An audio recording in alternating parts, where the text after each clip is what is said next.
Olá, dando continuidade à farmacologia da insuficiência cardíaca, agora a parte 3, onde a gente vai abordar os vasodilatadores, os fármacos agentes inotrópicos, reforçando que o manejo terapêutico da insuficiência cardíaca ele envolve uma série de medicamentos. Esses que serão abordados agora são medicamentos que têm uma utilidade um pouco mais específica em condições onde o paciente já tem uma fração de ejeção bem diminuída, tá bom? Então, é sempre importante verificar qual é o tipo de insuficiência cardíaca, que parte do coração que ele acomete, quais são as reações características dessa condição clínica, dessa síndrome clínica, que eu preciso intervir. Então, primeira coisa que a gente vai ver agora é como funciona a contração da musculatura lisa. Né? A gente tem aqui, como já falado em vários outros momentos, o cálcio, abertura do canal de cálcio, voltagem independente, o influxo desse cálcio ao ter a presença de maior quantidade de cálcio intracelular, ela se liga com a modulina e promove a contração muscular. Só que a gente também tem um processo de relaxamento. E esse relaxamento ele é mediado pela presença do óxido nítrico. Então, eu tenho o óxido nítrico ativando a guanilato ciclase, aqui representada com o nome de guanilil ciclase, mas isso é apenas nomenclatura. Então, vocês podem encontrar guanilil ou guanilato, é a mesma coisa. Essa guanilato ciclase, ela vai ser responsável pela conversão do GTP em GMP cíclico, e o GMP cíclico ele vai ser responsável pela alteração da miosina C-fosfatase, que vai gerar justamente o relaxamento dessa musculatura. Então, eu vou retirar esse fosfato aqui, vou eliminar esse fosfato, fazendo com que a minha miosina ela não tenha capacidade de contração. Então, o óxido nítrico ele tem esse papel de ativação da guanilato ciclase, conversão do GTP em GMP cíclico e, ao fim, o relaxamento. Então, basicamente, a contração é mediada pelo cálcio, o relaxamento é mediado pelo óxido nítrico e a atividade da guanilato ciclase. Como que funcionam os nitrovasodilatadores na insuficiência cardíaca? Como a gente viu, ativação intensa simpática, ela gera uma vasoconstrição. Então, a utilização desses medicamentos, como eu falei no início, é uma utilização em condições clínicas muitas vezes específicas, mas que eu tenho uma necessidade para gerar justamente esse relaxamento da musculatura do vaso. Então, aqui a gente tem a presença da óxido nítrico sintetase, que vai justamente formar, né? Vai ter aqui ó, a formação do óxido nítrico a partir da arginina e a ativação dessa enzima, tá aqui de novo, a arginina formando óxido nítrico. Como a gente viu, vai gerar ativação da guanilato ciclase e o relaxamento. Ó, novamente, o relaxamento. Como que funcionam os medicamentos e aí de forma específica os nitratos? Eles são medicamentos que fornecem óxido nítrico. Diferente aqui que eu necessito da ativação dessa enzima, eu tenho medicamentos que fornecem, né? A gente tem tipos, e a gente vai comentar a respeito disso, a gente tem tipo de nitrovasodilatadores, mas a gente tem aqueles que são fornecedores ou a partir de ativação desse medicamento, degradação dele ou de forma espontânea, a gente tem aqui novamente o óxido nítrico, que vai gerar a ativação da guanilato ciclase e vai gerar o relaxamento. Então, nitrovasodilatadores atuam fornecendo o óxido nítrico ativa a guanilato ciclase, que converte GTP em GMP cíclico, que vai justamente fosforilar essa cadeia de miosina e impedir a atividade dela de contração. Existe uma outra classe que são os inibidores de fosfodiesterase do tipo 5. Um dos representantes é o sildenafila e tem também a tadalafila, que é um medicamento que inibe essa fosfodiesterase aqui, que é responsável pela degradação do GMP cíclico. Então, se eu não tenho atividade dessa fosfodiesterase, eu tenho mais tempo de GMP cíclico, automaticamente eu tenho mais relaxamento. Esses medicamentos, eles foram desenvolvidos com o objetivo de redução pressórica, porque se gera relaxamento, gera diminuição da resistência vascular periférica e automaticamente a diminuição da pressão arterial. Só que essa classe de medicamento, ela tem como reação adversa a ereção peniana, a vasodilatação do pênis.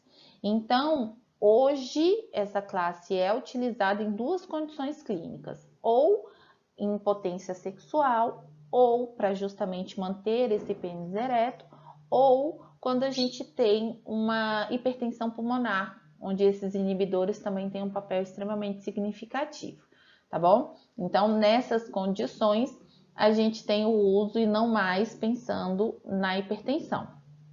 Ponto extremamente importante. Os nitrovasodilatadores não podem ser associados aos inibidores de fosfodiesterase 5. Por quê? Porque aí eu vou ter uma intensa vasodilatação e essa intensa vasodilatação sobrecarrega o aparelho cardiovascular, em especial o coração. Então, se eu tiver paciente que tem alguma condição clínica ou tem uma predisposição ao desenvolvimento de infarto devido a essa isquemia, essa associação aqui é bombástica. Eu tenho uma intensa vasodilatação como resposta a uma taquicardia reflexa e um intenso trabalho cardíaco e, consequentemente, a gente tem aí um risco de infarto agudo do miocárdio. Falando de forma mais específica dos nitrovasodilatadores. Então, como eu disse para vocês, eles podem fornecer espontaneamente o óxido nítrico e aí o papel, né, de ativação da guanilato ciclase e o relaxamento. Quem é o representante dessa classe, né, desse princípio ativo que fornece espontaneamente, é o nitroprussiato de sódio. E, diferentemente dos outros que a gente vai observar, o nitroprussiato, ele tem uma ação arterial e uma ação venosa. Então, ele promove uma intensa vasodilatação arterial e venosa. Observando aqui essa ativação e o relaxamento da musculatura. Só que o nitroprussiato de sódio, ele tem duas características muito importantes. Primeiro, que para ser utilizado, ele é um medicamento de efeito imediato, mas ele necessita de uma bomba de infusão, então eu tenho que ter uma estrutura para administração desse medicamento. E quanto mais eu utilizo, quanto maior as doses, maior é o risco de toxicidade. Porque aí eu tenho a formação do óxido nítrico, que gera vasodilatação, mas eu tenho também a formação de cianeto, que aí, dependendo da quantidade de fármacos que eu vou, né, da dose do fármaco, eu tenho risco de toxicidade. Os outros nitrovasodilatadores, eles são chamados também de nitratos orgânicos. Esses nitratos orgânicos, eles têm preferencialmente uma ação venosa e se ocorrer o aumento da dose, a gente passa a ter uma ação arterial também, tá? Mas preferencialmente os nitratos orgânicos, eles têm uma ação venosa. Como esses nitratos funcionam? Diferentemente do nitroprussiato, que ao entrar no organismo ele fornece esse óxido nítrico, aqui eu preciso de enzimas que vão converter e vão gerar alterações nesses meus nitratos orgânicos para o fornecimento de óxido nítrico. Então, eu tenho aqui uma alteração, uma necessidade de uma atividade do meu nitrato orgânico para gerar a formação desse óxido nítrico e relaxamento. Informações importantes. Alguns desses representantes de nitratos orgânicos, como a nitroglicerina, como o dinitrato de isosorbida e o mononitrato de isosorbida, eles podem ser administrados em diversas vias de administração. Atualmente, o uso do dinitrato de isosorbida e do mononitrato de isosorbida, ele tem sido feito ou em emergências ou em condições clínicas que eu necessito de forma contínua essa vasodilatação. Então, o que é importante a gente entender? Que a dose sublingual, ela é muito menor do que a dose oral. Então, quando eu utilizo um fármaco, né, um dinitrato ou um mononitrato, na forma sublingual, o efeito é imediato, porque existe essa absorção por via sublingual, porém, a dose que eu necessito para esse efeito é uma dose muito menor. Por que isso? Porque a biodisponibilidade oral desses nitratos ela é baixa. Então, para que eu consiga ter uma quantidade de medicamento adequada na corrente sanguínea para justamente promover o efeito farmacológico que eu espero, eu preciso aumentar a dose para fazer essa administração por via oral, tá bom? Então, como eu falei, os nitratos orgânicos formam esse óxido nítrico para gerar o relaxamento. Esses nitratos, eles têm essa ativação, essa atividade, na verdade, a importância da atividade no nitrato orgânico ocorre de duas formas. Primeiro, que como a maioria deles é justamente uma vasodilatação venosa, eu tenho uma diminuição intensa da pré-carga. Lembrar, pré-carga, força, entre aspas, que o coração faz para receber este sangue. Então, a diminuição da pré-carga gera uma diminuição do débito cardíaco, né, da força, do trabalho que o coração vai fazer, gerando uma diminuição na demanda de oxigênio pelo miocárdio. E eu tenho também, relacionado aos vasos coronarianos, eu tenho também uma diminuição, né, uma vasodilatação presente aqui e automaticamente eu tenho uma melhora na oferta do oxigênio, pensando no músculo cardíaco, tá? E por fim, eu tenho uma diminuição também da pós-carga e uma menor demanda de oxigênio pelo miocárdio. Então, os nitrovasodilatadores, como a gente falou, ele promove essa vasodilatação e exige um menor esforço do meu coração. Se ele é um coração que é insuficiente, diminuir o trabalho que ele vai executar, diminuir a exigência desse músculo é importante para preservar o coração. Então, os nitratos, os nitrovasodilatadores, eles são medicamentos mais utilizados em condições avançadas, quando o paciente tem já uma fração de ejeção também reduzida, para justamente proteger essa bomba. A gente vai ver que os nitrovasodilatadores, eles também são muito importantes em pacientes que possuem angina, que é a dor da isquemia que ocorre no coração, e também em condições de emergência no infarto agudo do miocárdio, tá? Justamente por esse processo, não só nos vasos periféricos, mas também relacionada a essa vasodilatação diretamente no coração.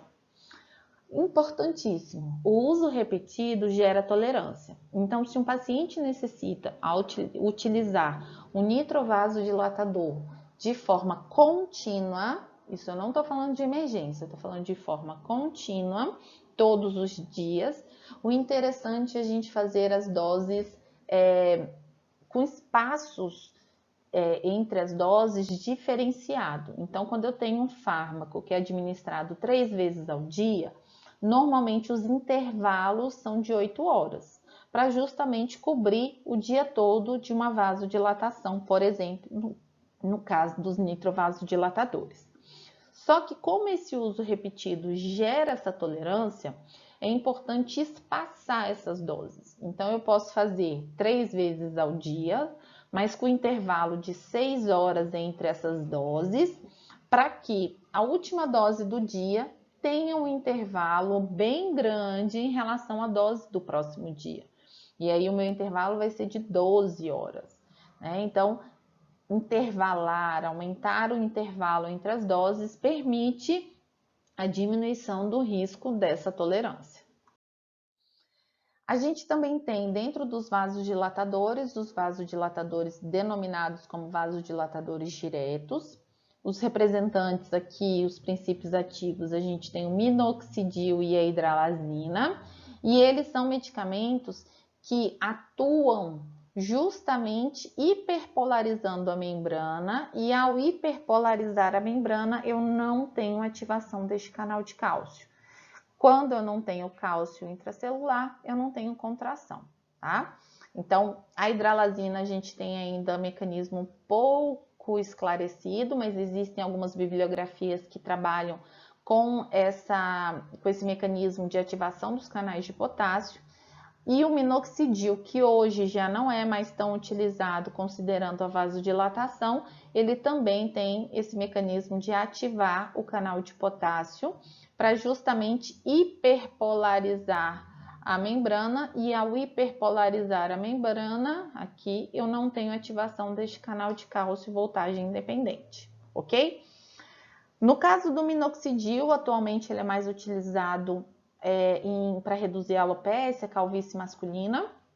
Por quê? Porque ele inibe a conversão da testosterona à sua forma ativa de hidrotestosterona, e aí ele é um medicamento que vai justamente diminuir a atividade dessa testosterona lá no couro cabeludo, tá bom? Uma reação adversa é justamente a vasodilatação que a gente acabou de comentar. Já a hidralazina, ele é um importante medicamento considerando o aparelho cardiovascular, porque ele é um vasodilatador arteriolar. E ele tem um mecanismo, como eu falei, de ativação dos canais de potássio, mas também de ativação da guanilato ciclase. Então, ele tem uma atividade vasodilatadora importante. Por isso que a gente tem a utilização deles na crise hipertensiva da gestante e pode ser associado na insuficiência cardíaca aos nitrovasodilatadores. Por quê? Porque ele é um excelente vasodilatador arterial e os nitrovasodilatadores são excelentes medicamentos que vasodilatam as veias. Então, eu tenho uma intensa vasodilatação, diminuindo o esforço que o coração faz, e automaticamente a gente tem uma diminuição do esforço que o coração faz.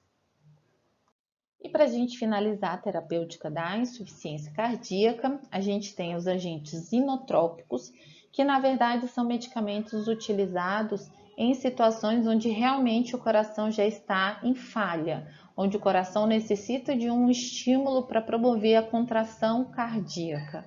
E aí a gente tem a norepinefrina e epinefrina, que vão atuar nos receptores adrenérgicos. Aqui nessa fase, diferentemente do que a gente vem falando ao longo de toda essa abordagem terapêutica da insuficiência cardíaca, aqui agora eu preciso do funcionamento da atividade simpática, porque é o coração realmente falhando e realmente tendo uma dificuldade em promover a frequência cardíaca. A dobutamina também, ela pode ser utilizada justamente por essa preferência, por essa relação que ela tem com o receptor beta-1, para justamente auxiliar nesse processo de contração muscular e frequência cardíaca. A dopamina, ela pode ser utilizada para melhorar a perfusão renal.